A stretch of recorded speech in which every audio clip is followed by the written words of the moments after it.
Hello बच्चों, कैसे हैं आप सभी। आज हम करेंगे क्लास 10 के चैप्टर 1 रिसोर्सेज एंड डेवलपमेंट के एमसीक्यू। शॉर्ट आंसर टाइप्स हम कर चुके हैं। अब हम करेंगे multiple choice questions. First question है बेटा हमारा, व्हाट आर रिसोर्सेज। रिसोर्सेज क्या होते हैं। मैंने आपको डेफिनेशन समझाई है कि जो भी चीज हमारे डेली लाइफ के लिए यूजफुल है, हम यूज करते हैं, वो क्या होते हैं, रिसोर्सेज। वो नेचुरल भी हो सकते हैं, मैन मेड भी हो सकते हैं। तो इसमें देखिए, ओनली नेचुरल थिंग्स, ये बिल्कुल इनकरेक्ट है। सी देखिए, ओनली मैन मेड, ये भी गलत है। ओनली वाटर रिसोर्सेज, ये भी गलत है। तो हमारा करेक्ट आंसर क्या होगा, things that have utility and value. बेटा मैं टिक मार्क इसलिए नहीं कर रही हूँ ताकि आप अपने आंसर्स मैच कर सकें। अगर आप टेस्ट देते हैं म्यूट करके और बाद में अनम्यूट करके आप अपने क्वेश्चंस चेक कर सकते हैं। चलिए नेक्स्ट क्वेश्चन देखते हैं। Which of the following is a renewable resources. तो इसमें रिन्यूएबल रिसोर्सेज क्या होते हैं। कॉल नहीं है, कॉल एक बार खत्म हो जाएगा फिर नहीं हम उसे रिन्यू कर सकते। पेट्रोलियम भी नहीं है, नेचुरल गैस भी नहीं है। तो इसका बेटा आंसर क्या है, सोलर एनर्जी। सोलर एनर्जी कैसी है, नॉन एग्जॉस्टेबल रिसोर्सेज, और उसे हम रिन्यूएबल रिसोर्सेज भी बोलते हैं। नेक्स्ट देखिए, resources that can not be renewed are called. ये बहुत सिंपल आंसर है। रिन्यूड जो हो सकती है रिन्यूएबल रिसोर्सेज, ए गलत, बी भी गलत है, बायोटिक भी नहीं होता, सस्टेनेबल भी नहीं होता। तो इसका करेक्ट आंसर क्या है बेटा, नॉन रिन्यूएबल रिसोर्सेज। फोर्थ देखिए, which is an example of abiotic resource. Abiotic resource का एग्जाम्पल क्या है बताइए। प्लांट्स बायोटिक में आते हैं, एनिमल्स भी बायोटिक में आते हैं, फॉरेस्ट भी बायोटिक में आती है। तो इसका आंसर है C, air. Which Which of which soil is most fertile in India? Desert soil, alluvial soil, laterite soil, arid soil। ये बेटा मैं बहुत अच्छे से एक्सप्लेन कर चुकी हूँ शॉर्ट आंसर टाइप में। तो इसका आंसर है एलुवियल सॉइल। इसमें क्या क्या मिलता है हमें, पोटैश एंड लाइम। ये कहाँ पर पाई जाती है, नॉर्दर्न इंडिया में पाई जाती है। इसमें कौन कौन से क्रॉप्स हम करते हैं, राइस, मेज, शुगर केन, ये सारे क्रॉप्स हम इसमें, वीट, ये सब सीजन के हिसाब से हम। चलिए नेक्स्ट क्वेश्चन है, who prepares the resource planning in India. बताइए कौन प्लान करता है। इसका आंसर है बी, गवर्नमेंट ऑफ इंडिया।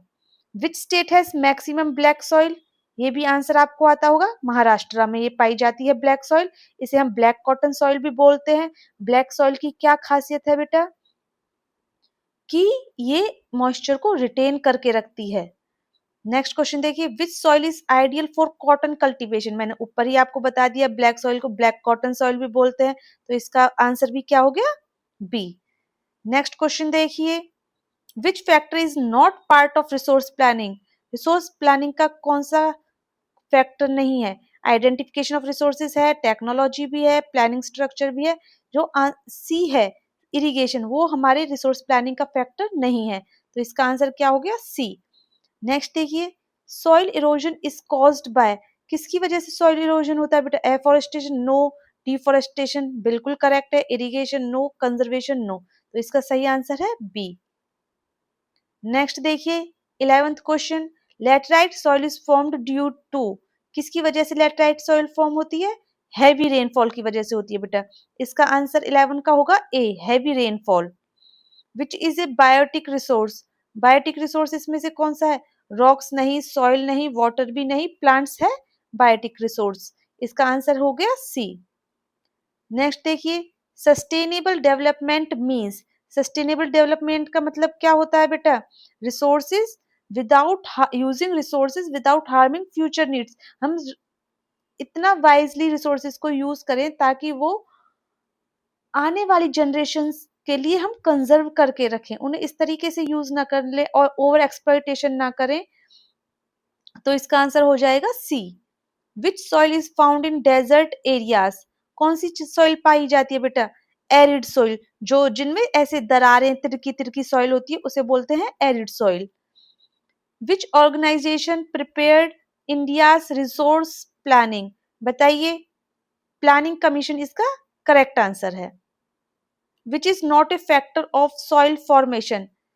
तो क्लाइमेट होता है, टाइम भी होता है, रिलीफ भी होता है। जो इसका फैक्टर नहीं होता है सॉइल फॉर्मेशन, होता है पॉपुलेशन। पॉपुलेशन का कोई लेना देना नहीं है सॉइल फॉर्मेशन से। Which type of resources are solar and wind energy. ये हमने बेटा बहुत अच्छे से पढ़ा। जब हम रिन्यूएबल रिसोर्सेज का एग्जांपल देते हैं उसमें सोलर एंड विंड एनर्जी हम सबसे पहले देते हैं। तो इसका आंसर सी है, renewable resources.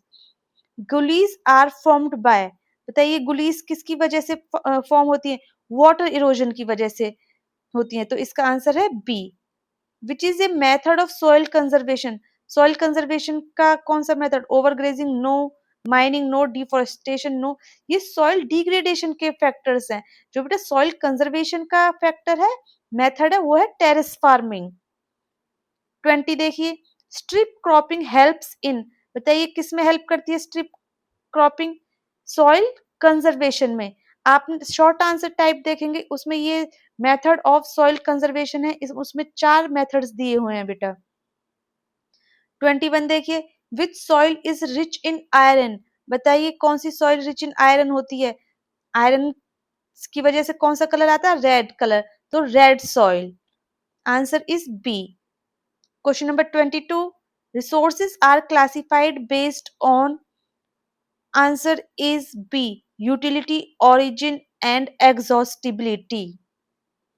Question number 23, which is a human made resource, इनमें से आपको क्लियरली दिख रहा है कौन सा ह्यूमन मेड रिसोर्स है? बिल्डिंग्स, वाटर, एयर, सॉइल, बेटा सारे नेचुरल हैं।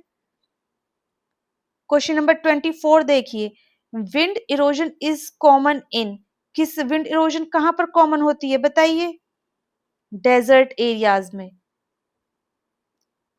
Question number 25, which soil is found in river plains, river plains में कौन सी सॉइल पाई जाती है?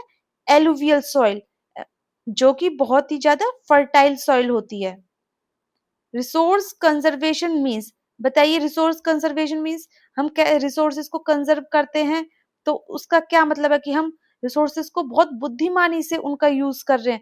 डिस्ट्रॉइंग रिसोर्सेज बिल्कुल गलत है, ओवर यूज ऑफ रिसोर्सेज बिल्कुल गलत है, इग्नोरिंग रिसोर्सेज बिल्कुल गलत है। इसका आंसर है B, wise use of resources. Which is not a renewable resource, कौन सा नहीं है बेटा रीन्यूएबल? आपको साफ साफ दिख रहा है कि इसका आंसर क्या होगा? C, coal. Solar energy, wind energy, water are renewable resources and non-exhaustible resources. So its answer is C, coal. Which soil is formed by lava? लावा से बेटा कौन सी सॉइल बनती है? Black soil. Soil fertility depends on, बताइए soil fertility किस पे डिपेंड करेगी? Colour no, texture no, height ये तो कोई रीजन नहीं है। तो इसका आंसर है सी, न्यूट्रिएंट्स। तो उसमें उसकी फर्टिलिटी किस पे डिपेंड करेगी? आंसर है सी, न्यूट्रिएंट्स पे। Question number 30, which is A cause of land degradation. देखो एफोरेस्टेशन बिल्कुल भी नहीं हो सकता, ओवरग्रेजिंग होगा। ठीक है, 30 का overgrazing. C, crop rotation no, rain water harvesting no. So answer is B, overgrazing. Question number 31, resource planning is important for, resource planning क्यों इंपोर्टेंट है? किसके लिए इंपॉर्टेंट है रिसोर्स प्लानिंग? बताइए। वेस्ट इंक्रीज करने के लिए, हम वेस्ट इंक्रीज करने के लिए थोड़ी ना रिसोर्स प्लानिंग करेंगे। पॉल्यूशन के लिए no, deforestation no. Resource planning की जाती है सस्टेनेबल डेवलपमेंट के लिए। Which soil is also called regur soil, बताइए बेटा कौन सी सॉइल है जो रेगर सॉइल भी बुलाई जाती है? इसका आंसर है B, black soil. Terrace farming is used in, terrace farming हम कहाँ करते हैं बेटा? माउंटेन्स में करते हैं। Which is a non renewable resources, इसका आंसर क्या होगा? Wind no, sunlight no. इसका आंसर है C, coal. Which soil is best for tea cultivation, बताइए टी कल्टीवेशन के लिए कौन सी सॉइल यूज की जाती है? Laterite soil. Resource development includes, इसका आंसर है B, planning and conservation. Question number 37, sheet erosion is caused bye, बताइए बहुत इजी है, हैवी रेनफॉल की वजह से ये शीट इरोजन होता है। Which is a natural resource, बताइए मशीन, रोड, फॉरेस्ट, बिल्डिंग। इसका आंसर बिल्कुल क्लियर है, C forest. Over irrigation causes, over irrigation की वजह से क्या होता है बताइए? Soil fertility, water logging, afforestation, conservation. क्या आंसर है बताइए इसका? Soil fertility no, water logging no, afforestation होता है। Answer is C. Which soil is formed by river deposition, कौन सी सॉइल फॉर्म होती है रिवर डिपोजिशन से? It's answer is alluvial soil. ये क्वेश्चन हमने ऊपर भी देखा था कि रिवर साइड्स पे कौन सी सॉइल पाई जाती है? एलुवियल सॉइल, जो कि बहुत फर्टाइल होती है। चलिए बच्चे, इतने ही एमसीक्यू हैं इस फर्स्ट चैप्टर के। हर चैप्टर के आपको MCQ, short answers and long answers मिलेंगे। आप अपने नोट्स यहाँ से बना सकते हैं चैप्टर वाइज। आप हमारे चैनल को लाइक करिए, सब्सक्राइब करिए, फॉलो करिए। Thank you.